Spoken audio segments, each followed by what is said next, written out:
Christ est venu aveugler ceux qui voyaient clair et donner la vue aux aveugles. Voilà un exemple de la perception de notre monde du Christ. Un personnage qui n'est pas bon d'accueillir, qui ne sert qu'à nous limiter dans notre liberté. Ne soyons pas étonnés, cette perception a déjà existé avant même la naissance de ce Christ.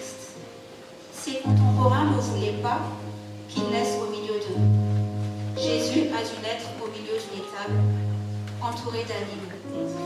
Le chant Ratunatit, ou Quand tu es venu, nous rappelle qu'il n'y a rien de comparable à la présence de Jésus dans notre vie.